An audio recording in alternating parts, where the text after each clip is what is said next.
janë të këqij, po sepse ajo vjen gjithmonë e konfeksionuar bukur, e mbështjell, ka një kordele dhe shpesh herë është më afër analizës normale të paqëllimshme njerëzore se sa analiza e një të vërtetë e cila është më e komplikuar, e fshehur, problematike, kokfort dhe relativisht vështirë për dalë në sipërfaqe.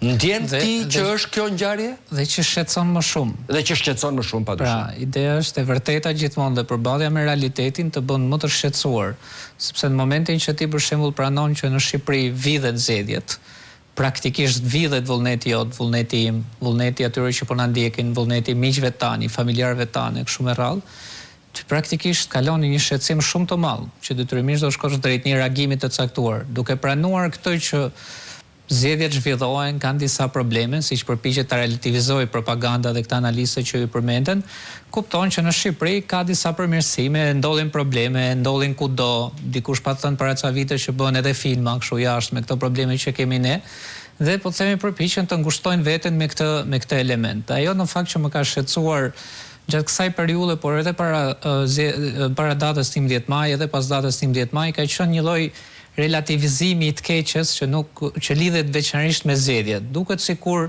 zgjedhjet nuk janë shqetësimi i të gjithë ne, pra i gjithë qytetarëve, njerëzve që janë zëra të fortë në opinionin publik, qofshin analist, gazetar apo aktivistë të shoqërisë civile, po janë vetëm shqetësimi i partive politike.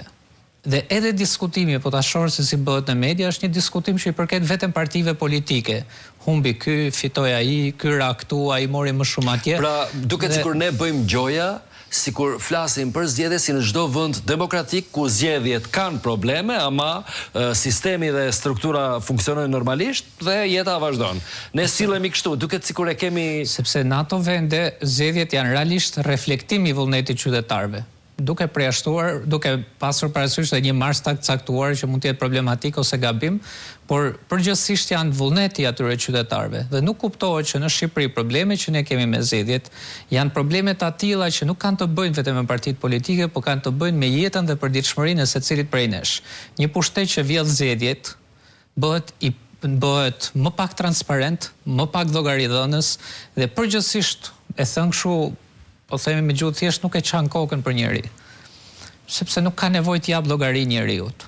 Kemi raste, biles, ka pasur raste edhe kështu që tregon si me batut nëpër tavolina se si politikanë caktuar kur shkojnë dhe blejnë votat në zonat caktuara, dhe ata qytetarë më pas i bien telefonit, thonë ç'ke më zotëri, unë votën tënde e kam blerë, pra unë nuk jam llogaridhënës. Jam i detyruar të them çfarë kam bërë me të. Bëj çfarë të dua sepse të kam blerë si të ishte siç blejmë një gjë në dyqan ose siç blejmë diçka në pazar, që nuk ndihemi përgjegjës t'i raportojmë pastaj shitësit se çfarë bëjmë ne me atë gjën që kemi blerë.